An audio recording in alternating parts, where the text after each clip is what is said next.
என்னது, ஆர்பிஐ வந்து government own பண்ணலையா? அட ஆமாங்க.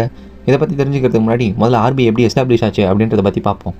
1926 Hilton Young commission and royal commission of Indian currency and finance அப்படின்ற இந்த 2 கமிஷன் தான் ஆர்பிஐ உருவாக்குறதுக்கு ரொம்ப இம்பார்ட்டண்டான ரோலை வந்து ப்ளே பண்ணியிருக்காங்க.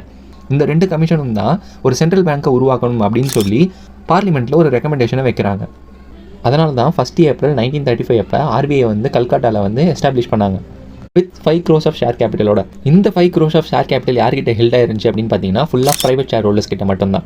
அதனால தாங்க ஆர்பிஐ வந்து கவர்மெண்ட் ஓன் பண்ணல அப்படின்னு சொன்னேன். அதுக்கப்புறமா 1937 ஆர்பிஐ வந்து கல்கட்டாவிலேருந்து பாம்பேக்கு மூவ் பண்ணாங்க. இண்டிபெண்டன்ஸ்க்கு அப்புறமா 1948 ஆர்பிஐ வந்து கவர்மெண்ட் ஓனிங்காக மாற்றப்பட்டது.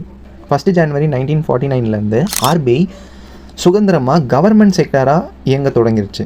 அதில் ஒரு governor, 4 deputy governor, 10 director, 2 government offices and 4 divisional offices. 2017 RBI வந்து மொத்தம் 21 மெம்பர்ஸால் கவர்ன் பண்ணப்பட்டது. இந்த மாதிரியான விஷயங்களை தெரிஞ்சுக்க நம்மளை மறக்காமல் ஃபாலோ பண்ணிக்கோங்க.